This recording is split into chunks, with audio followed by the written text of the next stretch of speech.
नमस्कार साथियों, स्वागत और अभिनंदन आप सभी का Vijay Singh study group channel में। मैं विजय सिंह और साथियों हम चर्चा कर रहे हैं इंडियन पॉलिटी में भारत की राज व्यवस्था एम लक्ष्मीकांत की बुक हम डिस्कस कर रहे हैं।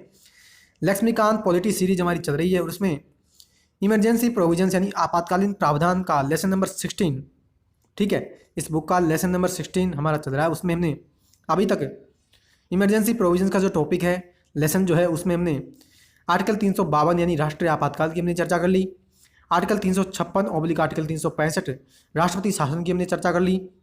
ठीक है, कैसे लगाया जाता है, क्या प्रोसीजर होता है, कितनी इसकी टेन्योर होता है, क्या क्या इसमें इफेक्ट पड़ते हैं मूल अधिकारों पर, ठीक है, राज्य पर क्या प्रभाव पड़ता है, केंद्र राज्य संबंधों पर, सबकी हमने डिटेल से अभी तक चर्चा कर ली है। ठीक है, जितने भी व्यूअर्स ने इसकी पिछली वीडियो नहीं देखी है राष्ट्रीय आपातकाल और राष्ट्रपति शासन की, जरूर से मित्रों उसको देख लीजिएगा। बहुत ही इंपॉर्टेंट एम लक्ष्मीकांत की बुक का चैप्टर है। डायरेक्टली यहाँ से क्वेश्चन बनने की पूरी संभावनाएं रहती है, तो ध्यान से जरूर से आप उसको देख लीजिएगा। और साथियों, आज जो चर्चा करेंगे वो करेंगे फाइनेंशियल आपातकाल यानी वित्तीय आपातकाल की। आज हम चर्चा करने वाले हैं कि आखिर वित्तीय आपातकाल होता क्या है, कौन सी ऐसी परिस्थिति बनती है उस समय हम वित्तीय आपातकाल लगा सकते हैं। क्या वित्तीय आपातकाल जब लगाया जाता है तो क्या राष्ट्रपति सैलरी को काट सकते हैं, ठीक है, क्या क्या उसमें प्रोसीजर होता है, उन सभी के बारे में चर्चा करेंगे। और साथियों, आज इसकी भी चर्चा करेंगे कि जो आपातकालीन प्रावधान हुए हैं इसकी आलोचकों ने क्या क्या आलोचनाएं की है, यानी क्रिटिसिज्म भी आज हम इसकी करेंगे। और साथियों, आज ये लेसन हमारा कंप्लीट हो जाएगा जो इमरजेंसी से संबंधित है। ठीक है, तो फ्रेंड्स, आज की वीडियो पसंद आए तो प्लीज़ वीडियो को लाइक करना, ज़्यादा से ज़्यादा दोस्तों मित्रों इसको शेयर करना है। और चैनल को मित्रों आपने अभी तक भी सब्सक्राइब नहीं किया तो आप मेरे चैनल को ज़रूर से सब्सक्राइब कर लें, घंटी का जो बटन है उसके ऑल पर ज़रूर से क्लिक कर लें ताकि सभी वीडियो के नोटिफिकेशन आपको मिल जाए। क्लियर? क्योंकि मित्रों हमने ये बात कही थी कि पूरी एम लक्ष्मीकांत की जो बुक है भारतीय राज्य व्यवस्था वो हम कंप्लीट करेंगे। लेसन नंबर 16 हमारा चल रहा है, इसमें पूरे 80 लेसन हैं, तो कंप्लीट 80 लेसन हम करने वाले हैं। चाहे कोई सा भी एग्जाम हो, आपका सिंगल क्वेश्चन यहाँ से छूटने वाला नहीं है। ठीक है, तो साथियों चर्चा अब हम स्टार्ट करते हैं। और देखो क्या बात कही जाती है, चर्चा कर रहे हैं वित्तीय आपातकाल के बारे में। पहली बात चर्चा करेंगे उद्घोषणा के आधार के बारे में, यानी वही किस आधार पर हमें अगर वित्तीय आपातकाल अगर हमें लगाना है तो ऐसा कौन सा आधार है, यानी कौन सा वो ठोस कारण, रीजन क्या होगा, उस कारण के आधार पर हम पूरे इंडिया में वित्तीय आपातकाल लगा सकते हैं। तो उसकी चर्चा करेंगे। चर्चा स्टार्ट करते हैं। कहते हैं आर्टिकल 360 राष्ट्रपति को वित्तीय आपातकाल की घोषणा करने की शक्ति प्रदान करता है। किसको शक्ति प्रदान करता है? राष्ट्रपति को। कौन सा अनुच्छेद? आर्टिकल 360, पहली बात। ठीक है, नेक्स्ट कहता है यदि वह संतुष्ट हो कि ऐसी स्थिति उत्पन्न हो गई है जिसमें भारत अथवा उसके किसी क्षेत्र की वित्तीय स्थिति तथा प्रत्येक खतरे में हो, यानी कौन से कारण के आधार पर वो लगाएगा, उद्घोषणा के आधार की चर्चा कर रहे हैं, यानी रीजन की हम चर्चा कर रहे हैं। तो ये कहता है कि राष्ट्रपति मान लीजिए इस बात से वो संतुष्ट हो जाए, यानी उसको इस बात का पूरी पक्के तरीके से पता लग गया कि ऐसी स्थिति उत्पन्न हो गई है या ऐसी स्थिति उत्पन्न होने वाली है जिससे हमारा इंडिया की जो फाइनेंशियल जो कंडीशन है, वित्तीय जो स्थिति है, ठीक है, वो हमारी खतरे में पड़ सकती है। तो उस परिस्थिति में राष्ट्रपति वित्तीय आपातकाल की आर्टिकल 360 का उपयोग करके वित्तीय आपातकाल की वो घोषणा करेंगे। क्लियर? आई होप कि ये बात आपको समझ आई। नेक्स्ट कहते हैं राष्ट्रपति की वित्तीय आपातकाल की घोषणा करने की संतुष्टि की न्यायिक समीक्षा की जा सकती है, यानी वही बात सीधी सी कि वित्तीय आपातकाल जैसे ही राष्ट्रपति ने घोषणा की तो न्यायपालिका उसकी जांच कर सकती है। ठीक है, जो हम चर्चा कर रहे थे कि राष्ट्रपति शासन और राष्ट्रीय आपातकाल की क्या जुडिशरी समीक्षा जुडिशियल रिव्यू के माध्यम से कर सकती है, तो बिल्कुल कर सकती है। यानी सीधा सा बात आप एक सेंटेंस में याद रखना, आर्टिकल 352 यानी राष्ट्रपति राष्ट्रीय आपातकाल, आर्टिकल 356/365 यानी राष्ट्रपति शासन और आर्टिकल 360 तीनों की न्यायपालिका जांच कर सकती है कि क्या तीनों लगाए गए जो हैं, यानी अगर तीनों में से कोई भी आपातकाल अगर लगाया गया तो क्या ये सही है या गलत है, तीनों की वो जाँच हमारी जुडिशरी कर सकती है। ठीक है, सिंगल सेंटेंस में आप ये बात याद रखना। आगे चर्चा करते हैं वही बात कि कैसे हम वित्तीय आपातकाल लगाएंगे, क्या प्रोसीजर होगा, कितना इसका समयावधि होगी, उसकी चर्चा स्टार्ट करते हैं। कहते हैं कि संसदीय अनुमोदन और समयावधि की क्या बात कहते हैं। पहली बात कि वित्तीय आपात की घोषणा को घोषित तिथि के 2 माह के भीतर संसद की स्वीकृति मिलना अनिवार्य है। सिंपल सी बात जो हमने राष्ट्रपति शासन में की थी कि राष्ट्रपति शासन को भी हम 2 माह के भीतर संसद से स्वीकृति दिलाएंगे। उसी प्रकार से वित्तीय आपातकाल भी हमें 2 माह के भीतर संसद से स्वीकृति लेनी पड़ेगी, लेकिन राष्ट्रपति शासन की स्वीकृति हमें 1 माह के अंदर अंदर लेनी पड़ रही थी। इसकी हमने चर्चा डिटेल से करी थी। ठीक है, जितने भी व्यूअर्स ने राष्ट्रीय आपातकाल और राष्ट्रपति शासन की वीडियो नहीं देखी है, जरूर से मित्रों उसको देख लीजिएगा। बहुत इंपॉर्टेंट है वीडियो है, मैं बार बार कह रहा हूँ। अलग से प्लेलिस्ट बनी हुई है आपातकालीन प्रावधान के नाम से। क्लियर, आगे चर्चा करते हैं।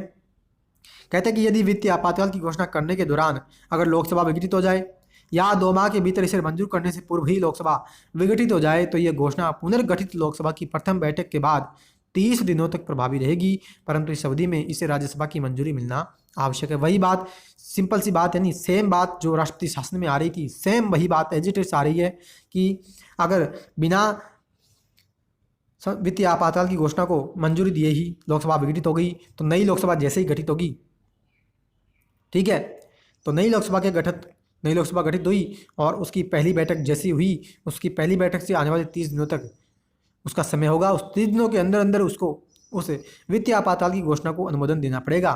ठीक है, और सीधी सी बात, राज्यसभा ने तो उसको मंजूरी पहले दे दी हो, क्योंकि राज्यसभा जो होती है वो कभी भी विघटित नहीं होती, सीधी सी बात है।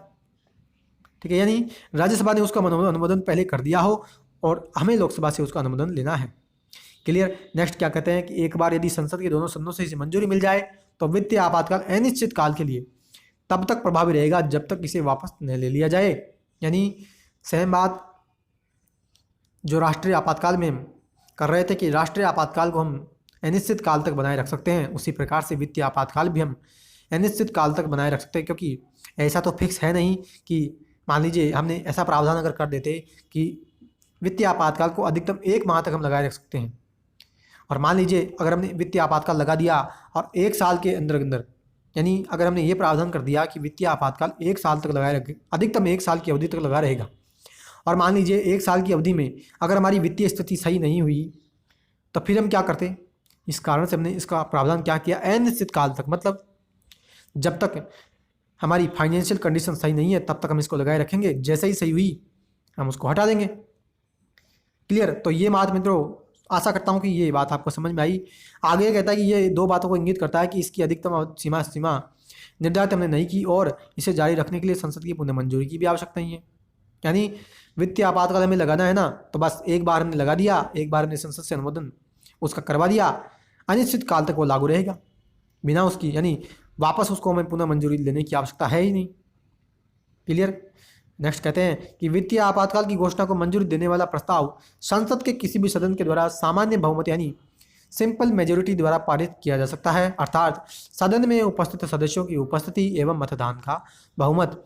सेम बात एज इट इज वही बात आ रही है राष्ट्रपति शासन में जो हमने करी थी कि राष्ट्रपति शासन को हमें मंजूरी देने वाला प्रस्ताव हमें लाना है तो सिंपल मेजोरिटी की हमें आवश्यकता वहाँ पड़ती है, यानी 50% प्लस 1% यानी 50% प्लस 1, यानी मान लीजिए 400 सदस्य सदन में उपस्थित है लोकसभा में, तो उस समय हमें 201 सदस्यों का अगर हमें बहुमत मिल जाएगा तो हमें उस वित्तीय आपातकाल की घोषणा को और राष्ट्रपति शासन की घोषणा को मंजूरी दे देंगे। क्लियर।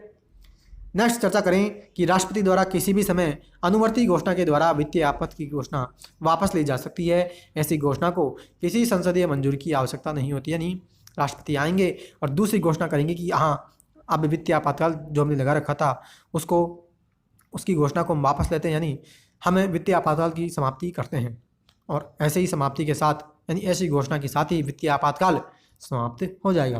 क्लियर। तो साथियों, आशा करता हूँ कि ये बात आपको समझ में आई। डिटेल से हमने चर्चा की वित्तीय आपातकाल की प्रोसीजर हमने जाना, प्रभाव। अब हम चर्चा करते हैं कि आखिर वित्तीय आपातकाल अगर हमारे देश में लग जाए तो उसका क्या क्या इफेक्ट हमारे इंडिया पे पड़ेगा, उसकी हम चर्चा डिटेल से करते हैं। ठीक है। अगर मित्रों सब्जेक्टिव क्वेश्चन बनने की यहाँ से पूरी संभावनाएं रहती है, पीसीएस एग्जाम या जेबी मेंस एग्जाम होते हैं वहाँ पे। तो पहली प्रभाव की चर्चा करते हैं कि केंद्र की कार्यकारी शक्ति इस सीमा तक विस्तारित होती है कि वह किसी राज्य को वित्तीय औचित्य के सिद्धांत का पालन करने को निर्देशित कर सकता है। यानी वित्तीय आपातकाल अगर मान लीजिए हमें घोषणा कर देते हैं तो पूरी शक्ति केंद्र के पक्ष में आ जाती है, यानी अब राज्य में जितने भी पैसों से संबंधित लेन देन होगा तो उन लेन देनों से संबंधित कोई भी निर्देश देने की शक्ति किसको प्राप्त हो जाती है, केंद्र की सरकार को। ठीक है। किस में, वित्तीय आपातकाल में, यानी यहाँ पे केंद्र अब सर्वशक्तिमान हो जाता है। यानी सिंपल सी बात मित्रों, सिंगल सेंटेंस में एक बात आप याद ध्यान नहीं रखना, आपातकालीन प्रावधान जितने भी है ना, ये 3 आपातकाल हैं, वहाँ पे तीनों में जब भी ये आपातकाल लग जाते हैं, यानी तीनों में से कोई भी आपातकाल जब लग जाता है, तो वहाँ पे केंद्र जो होगा वो सर्वशक्तिमान यानी सुप्रीम कमांडर हमारा केंद्र हो जाता है। सारी शक्तियाँ केंद्र के पक्ष में ही चली जाती है। सिंगल सेंटेंस में आप ये बात ध्यान रखना, ठीक है। चाहे कोई सा भी प्रकार का आपातकाल लगे, और इस बात की मैंने शुरुआत में ही चर्चा भी की थी कि आर्टिकल 352 को तो हम राष्ट्रीय आपातकाल कहते ही हैं, ठीक है, यह बात आपको ध्यान है। आर्टिकल 360 को वित्तीय आपातकाल कहते हैं, और आर्टिकल 356 है ना मित्रों, इसको भी हम आपातकाल कहते हैं। उसको क्या कहते हैं? राज्य आपातकाल, ठीक है। तो इसकी हमने राष्ट्रीय शासन में चर्चा भी की थी कि आर्टिकल 356 को हम राज्य आपातकाल भी कहते हैं, ठीक है। इसी कारण से मैं यहाँ पे इस वर्ड का यूज कर रहा हूँ कि तीनों आपातकाल में से कोई भी आपातकाल लग जाता है तो वहाँ पे केंद्र सुप्रीम कमांडर सर्वशक्तिमान हो जाता है, यानी सारी शक्तियाँ केंद्र के पक्ष में चली जाती है। क्लियर। दूसरी बात, राज्य की सेवा में किसी भी अथवा सभी वर्गों के सेवकों की वेतन और भत्तों में कटौती, यानी जैसे ही वित्तीय आपातकाल की घोषणा की गई, हमें राज्य की सेवा में जितने भी कर्मचारी लगे हुए हैं, किसी भी वर्ग में लगे हुए हैं, तो उनके वेतन और भत्ते हैं उनकी हम कटौती कर देते हैं। और आपको पता भी होगा, जब कोविड हमारे इंडिया में लगा हुआ था तो उस समय आपको पता होगा कि राष्ट्रपति ने भी अपनी सैलरी में कटौती करी थी, ठीक है। केंद्र के कर्मचारियों में भी कटौती हुई थी, और कई स्टेट गवर्नमेंट्स ने भी अपनी राज्य के कर्मचारियों में कि राज्य के कर्मचारी की जो सैलरी है उसमें से करीब 30% तक कटौती सैलरी में से करी थी। हालांकि मित्रों वो ऐसी परिस्थिति नहीं थी, यानी उस समय हमने कोई भी वित्तीय आपातकाल घोषित नहीं किया था। इस बात का आपको ध्यान होना चाहिए, ठीक है। यानी उस समय वित्तीय आपातकाल हमारे देश में लगा हुआ नहीं था, लेकिन फिर भी हमने सैलरी में कटौती करी। क्लियर। नेक्स्ट बात कि राज्य विधायिका द्वारा पारित कर राष्ट्रपति के विचार लाए गए सभी धन विधेयक और अन्य वित्तीय विधेयकों को आरक्षित करना, यानी मान लीजिए किसी राज्य की विधायिका ने अगर कोई धन विधेयक या वित्त विधेयक पारित कर दिया है तो उसको भी, ठीक है, उसको पारित किया और उसको पारित करके राष्ट्रपति के पास उसको ला रहे हैं, तो राष्ट्रपति उसको अपने पास रख सकते हैं, क्योंकि उस समय फाइनेंशियल कंडीशन हमारी सही नहीं है।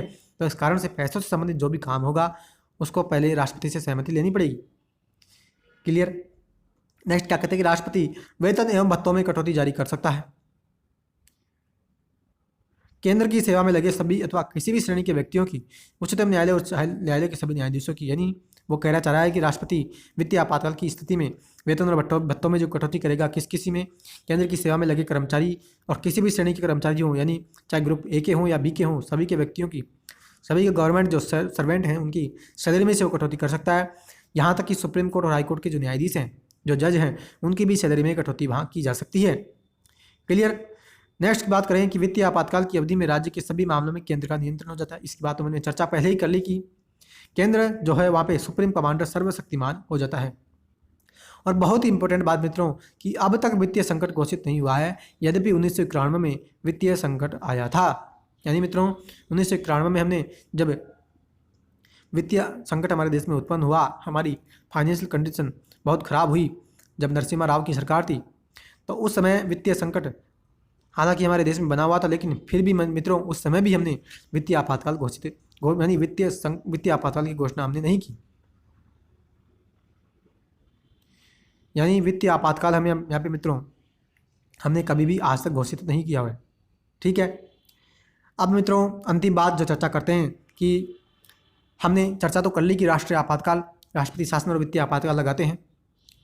अब चर्चा कर रहे हैं मित्रों कि आखिर क्या ये हम जो लगाते हैं ना, आपातकाल जो लगाते हैं, क्या ये सही है या गलत है, इसकी आलोचकों ने क्या क्या आलोचनाएं, क्रिटिसिज्म क्या क्या इसका किया है, उसकी चर्चा कर लेते हैं। और चर्चा के साथ ही हमारा लेसन कंप्लीट हो जाएगा। कहते हैं कि संविधान सभा के कुछ सदस्यों ने संविधान में आपातकालीन प्रावधानों की निम्न आधार पर आलोचना की है। यानी संविधान सभा के जो सदस्य थे उन्होंने इमरजेंसी प्रोविजंस की कुछ आलोचनाएं करी है। पहली करते हैं आलोचना कि संविधान का संघीय प्रभाव नष्ट होगा और केंद्र सर्वशक्तिमान बन जाएगा।